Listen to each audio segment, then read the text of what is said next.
But all the other composers are from Havana, going back as early as 1818 with our very first composer, Manuel Saumel, who was thought of really the originator of this kind of classical salon music. So my apologies if any of you were expecting to get up and dance. You could. I mean, the beat's pretty steady. But this is really very artful, elegant, beautiful, and at the same time, exciting, rich, very Latin-based music. But these composers were classically trained by many of the immigrants who came to Havana throughout the 19th and 20th century. So you'll hear the Latin quality in them. And most of these pieces are divided into two parts, an A and a B. And usually the A part is composed in a slightly more stricter style. That's not true for all of the pieces tonight, but for especially the first couple of sets, you'll hear a slightly more buttoned up or classical kind of approach. And then the piece will transition to a second part that's very much more folk and dance-based, more so, say, nationalistic, if you will, according to the Cuban style of music.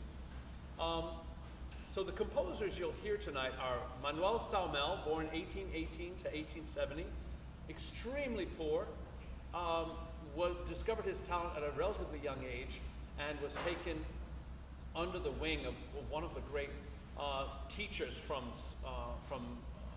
England, who was living at the time there, who trained him free, gave him lessons for free. Manuel Saumel also has the very interesting distinction, and they've tried to find the opera that he composed, which included not only the great singers from Europe who lived in Havana at that time, but indigenous peoples of Cuba, as well as the sort of Spanish-born or Spanish-based Cubans. So it was very much a theatrical effort to include all classes and races of people, which was very unusual during a time of slavery, both in the Caribbean and the West Indies, as well as in the United States.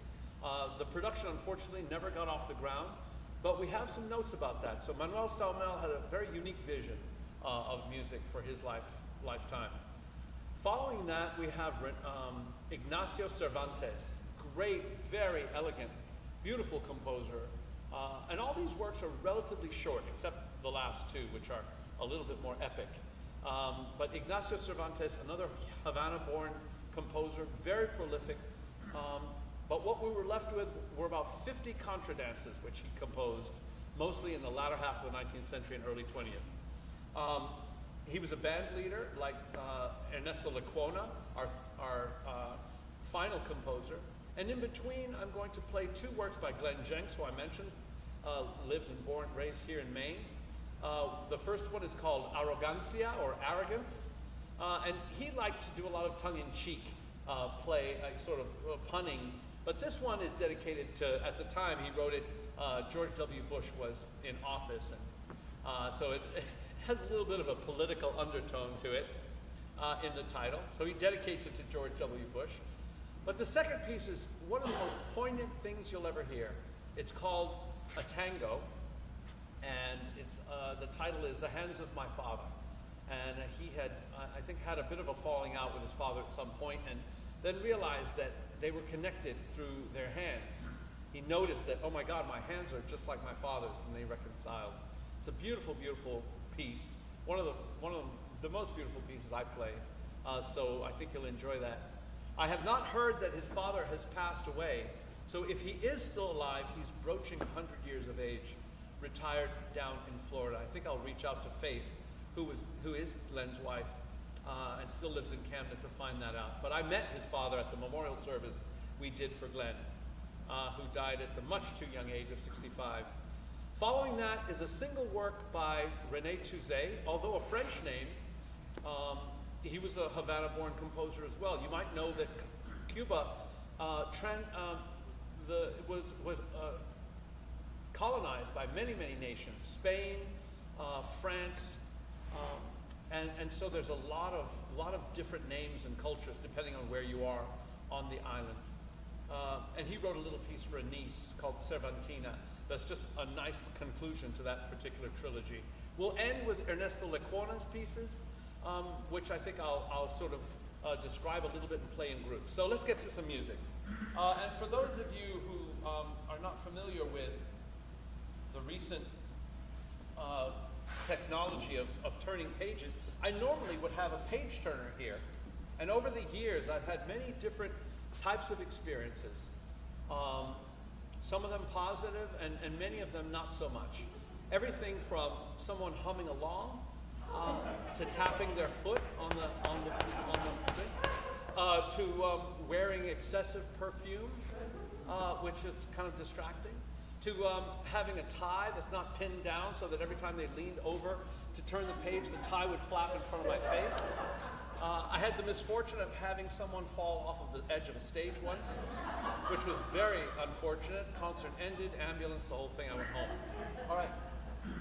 So now, I always loved a great page turner. There is nothing like a great page turner.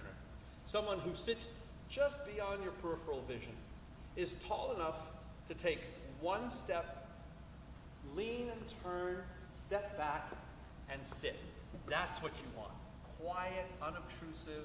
That's the ideal page turner.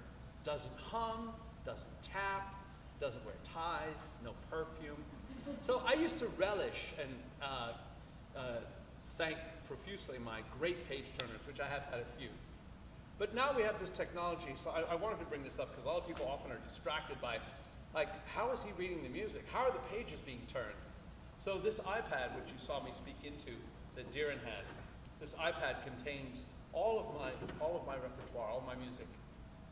And the reason I love this is I get to play a lot more music now than previously. You know, it's pretty much de rigueur in my field to play from memory. That's sort of the standard professionally. And I played from memory for many, many years. But now I enjoy playing a lot of different repertoire, both for orchestra, chamber music, and solo. So I love having access to all this music and being able to turn the pages with this electronic Bluetooth wireless pedal. That's $44 online from China. So this works out really well.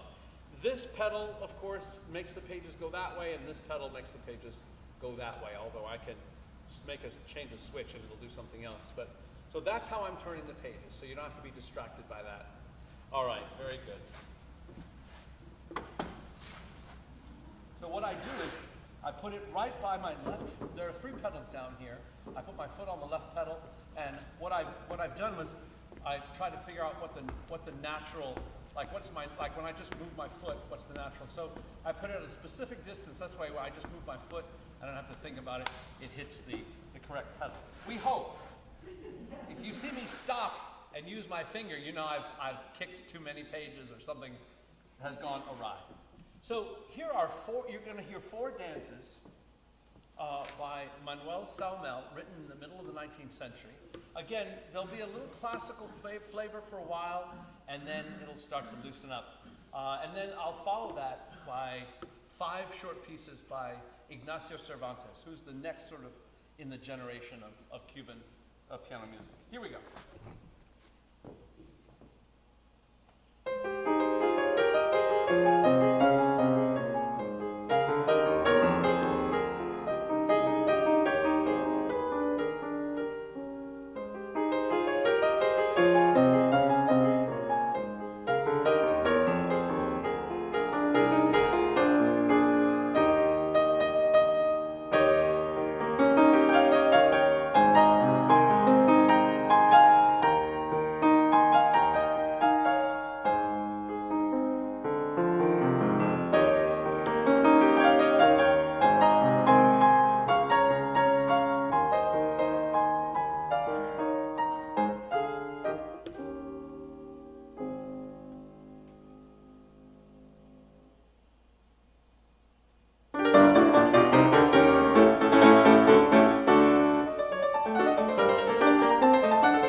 works of Glenn Jenks, Arrogancia and the Hands of My Father, followed by René Touzet's Cervantina. René is the most contemporary of these composers you'll hear tonight.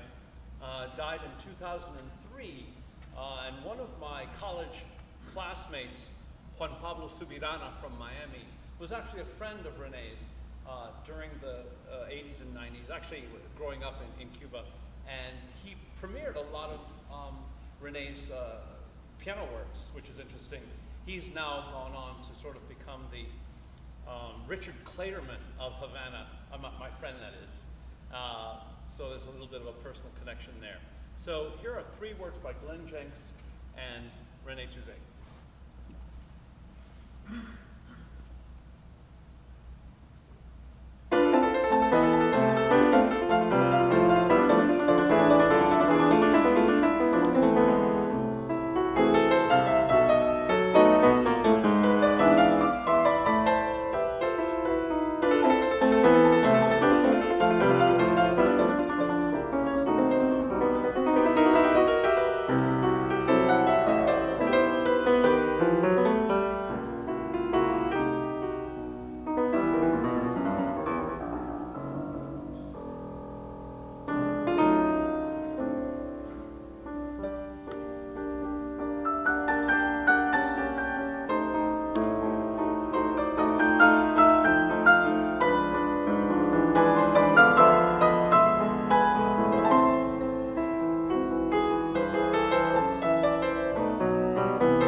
music on a cold April night in Maine. I love it. It makes me feel warm, actually. I'm feeling warm now. Good, good, good.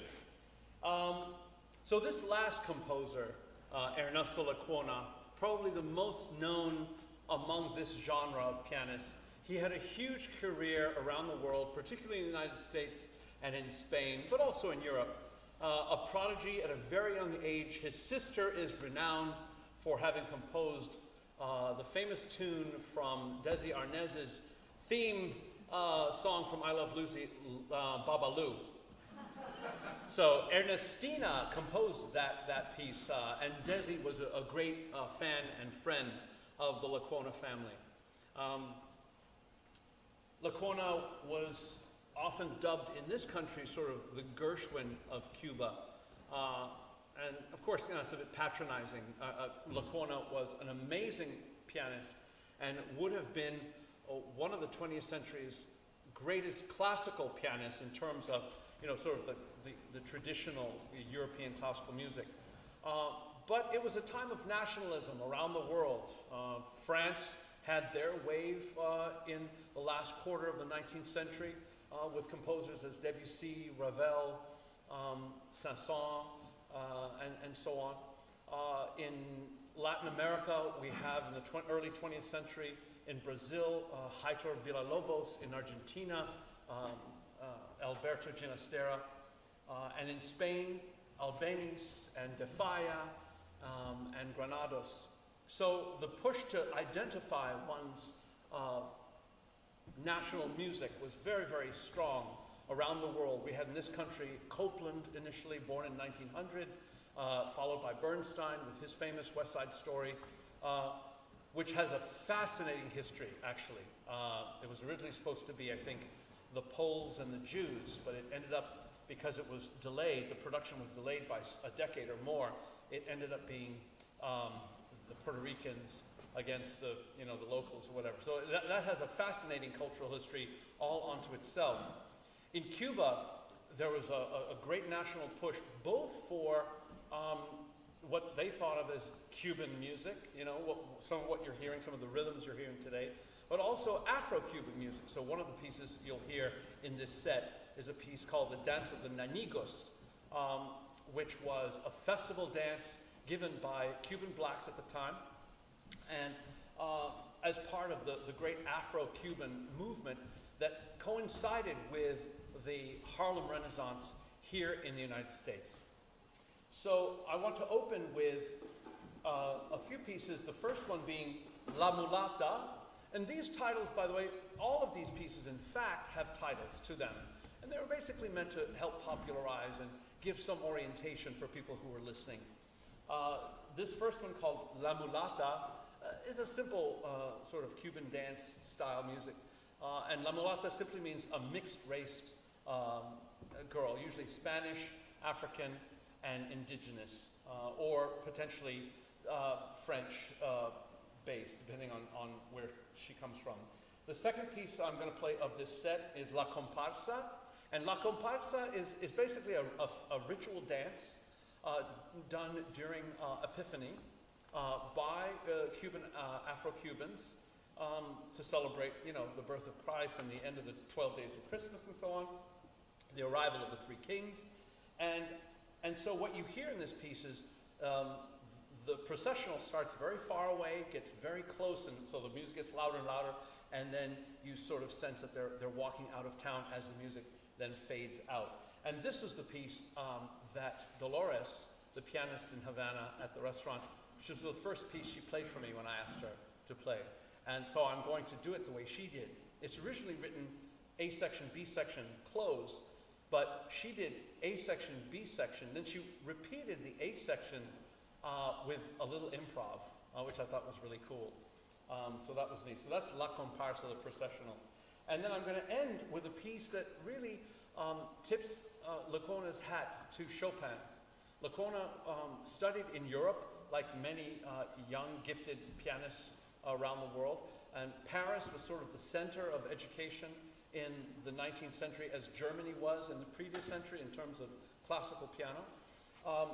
So he went to Paris and studied and learned, of course, all the great classics. By the way, Scott Joplin, in his childhood, studied with a German immigrant in Texarkana, Texas. I'm still trying to find out how in the world a German Jew made his way to Texarkana, Texas in the 19th century. That must be an amazing story, because it's so out of the way and so not where many immigrants from that part of the world were going in the 19th century. We had an 8 million German immigrants moved into the United States from 1820 to 1870. So the culture of music at the time was very much European-based. But like Lecuona, Scott Joplin knew Bach and Beethoven and Chopin, he knew all that music in his growing up, but decided to take sort of the elegance of his technique and his knowledge into a new form of music that he popularized, of course, as ragtime. And you'll hear elements of that in all of this music. So I'll finish with Mazurka Glissando, which again is a sort of homage to Chopin. A mazurka is a Polish dance that sort of lilts between the second and third beat, so it's not exactly a waltz. The second beat can be a little longer, or the third beat, depending on how it's written. And it's a traditional dance of Poland that Chopin made popular by writing 52 of them during his career. So I'll end with that set, then I'll talk about the next set as we close our program tonight. So here is La Mulata, La Comparsa, and Mazurka Glissando. And if you don't know what that wonderful Italian word means, glissando is gliding. It's when you take usually the back of your hands, but some people do it with the front of their thumb, and they glide along the keyboard like this. So it's really meant to be a rather humorous. So if you find that anything about that's funny, don't be afraid to chuckle or make a noise. It's perfectly fine. I may even turn and wink at you just to kind of set the mood. All right, here's La Mulata.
this next piece, the dance of the Ñañigos.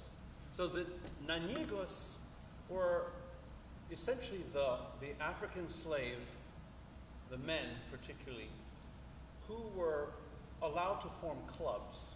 These were somewhat social clubs, but they were also religious in nature. So they created many of the ritual dances and festivals that they were essentially permitted to do as slaves. These social clubs were called cabildos, and in a way it was a way to pacify a potential uprising that the government thought might occur if they didn't give them some latitude in terms of being able to live within their own culture. So what happened in Cuba was significantly different from how slavery evolved in this country, where the Africans were stripped of their language, their rituals, their music, and they were made to speak English, essentially, and dress as people did in this country, and so on, as a way to, get them on board. So what's important about Cuba is that the music was allowed to be played and permeated the island quite significantly, so that after just a few decades, the state of Cuban music, and it's interesting, this is something I haven't yet researched, but there was a heavy presence of classical music, particularly around opera, in Havana during the 19th century, while Cuban music on the folk, more popular culture side was also evolving.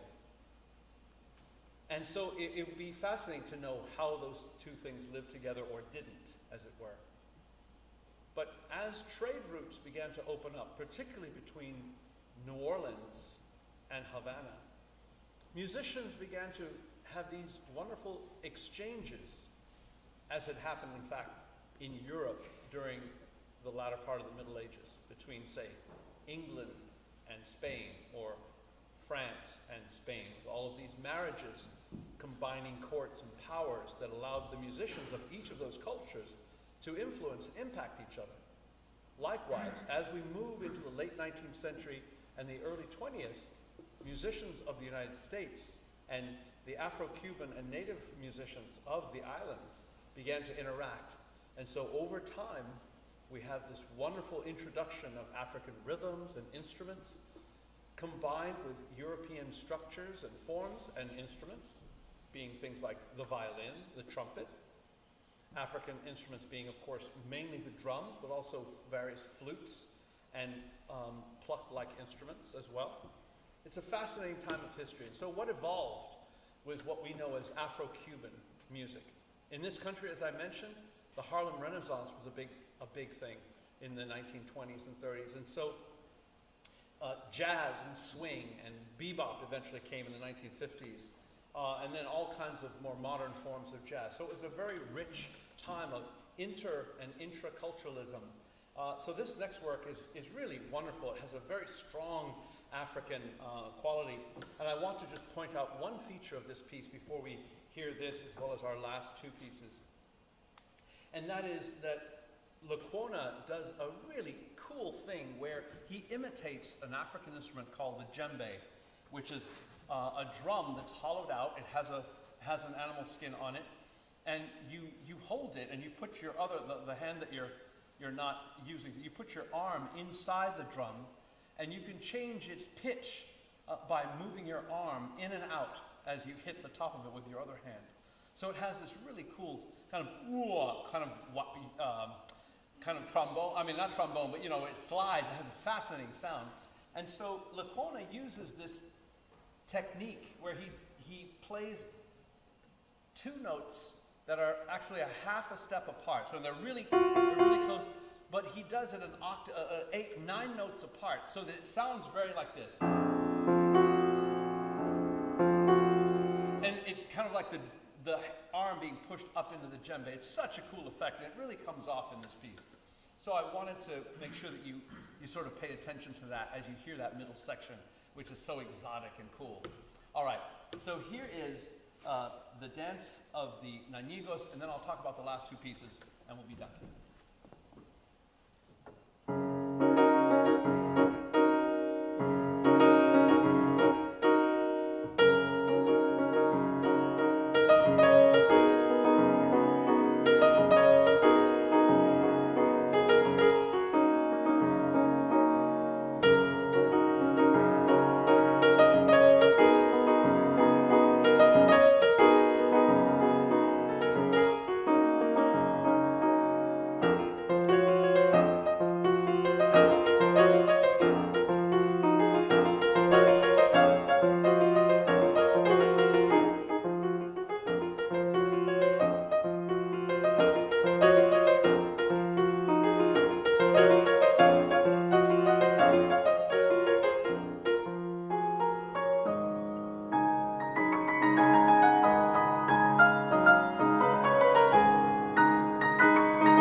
Curiously, we're going to end with a couple of blockbusters made popular by the new technology of the 20th century, the radio.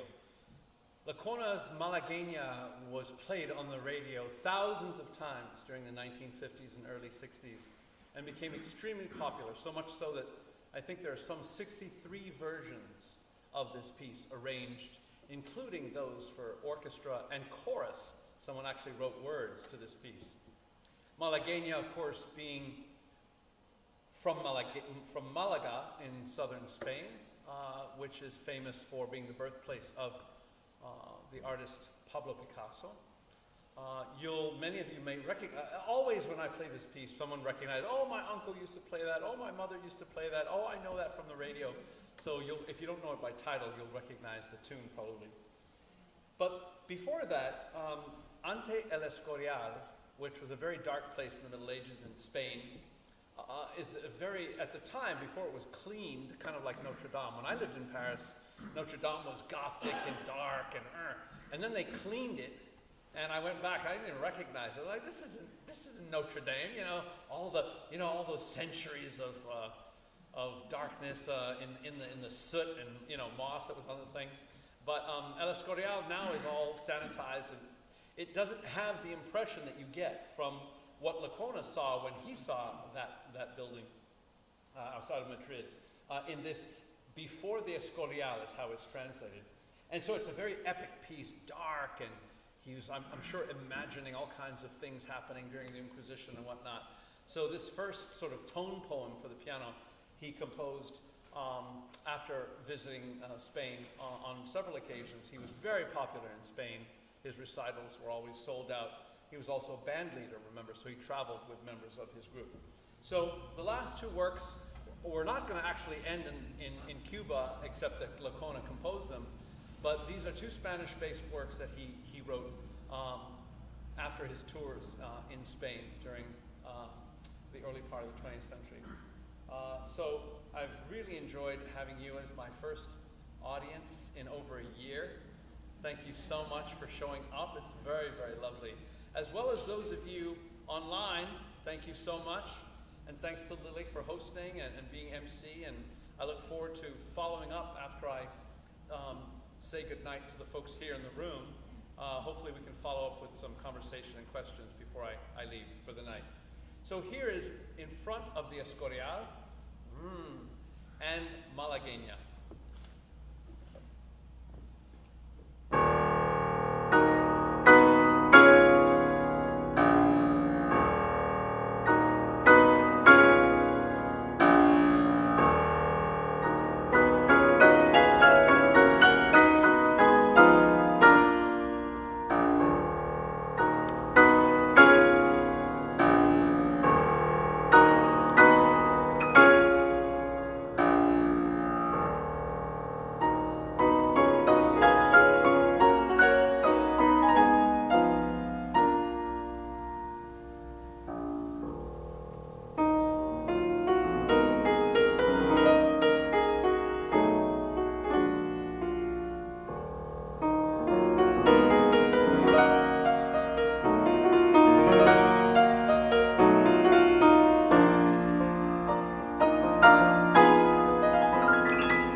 other concerts. We have a First Friday concert from now until the end of the year. So look us up at winterharbormusicfestival.com. Thanks so much for coming out, and thanks so much for streaming.